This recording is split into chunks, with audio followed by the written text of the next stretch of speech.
शरीर में कोई गांठ आ गई, कोई गठान शरीर के अंदर आ गई और वो गल नहीं रही, या रजो धर्म से जुड़ी हुई कोई प्रॉब्लम खड़ी हो जाती है। कई माताओं को रजस्वला धर्म के समय पर बहुत तकलीफें होती हैं, या रजस्वला धर्म में जुड़ी हुई कोई प्रॉब्लम हो जाती है, तो उसका लिए अभी महाराज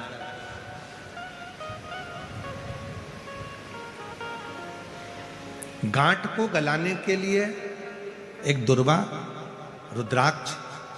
तांबे के कलश में गला दिया जाता है। अगर सीहोर का रुद्राक्ष यदि आपके पास में है तो उसको तांबे के कलश में गलाकर, और उस जल को यदि किसी के शरीर में गांठ है और अगर वो थोड़ा थोड़ा आचमन कर कर रोज 1 चम्मच मात्र प्रतिदिन रोज गलाओ, और 1 चम्मच रोज उस दुर्वा और रुद्राक्ष के जल का यदि वह आचमन करे, तो शरीर में जो गांठ होती है वो धीरे धीरे 20 दिन में 22 दिन में गलना प्रारंभ हो जाती है, शरीर की गांठ गलती। उस रुद्राक्ष में इतनी मूलता होती है, इतनी मूलता होती है। जैसे 5 मुखी रुद्राक्ष है, 7 मुखी रुद्राक्ष है, ये प्रत्येक जो रुद्राक्ष है, रुद्राक्ष कभी भी फैशन के लिए नहीं पहना जाता है, रुद्राक्ष हमेशा संरक्षण के लिए पहना जाता है।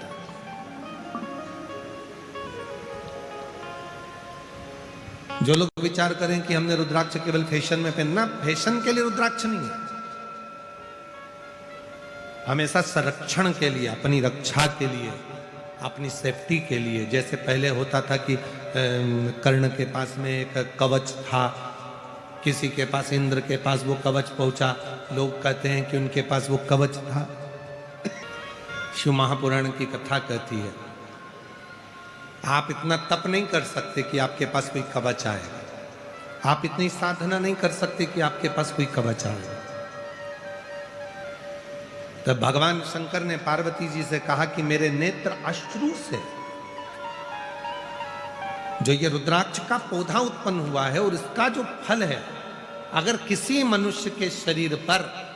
रुद्राक्ष अगर उसके गले में पड़ा हुआ है तो समझ लेना कि शिव उसका कवच बनकर उसके सामने खड़े हैं। एक रुद्राक्ष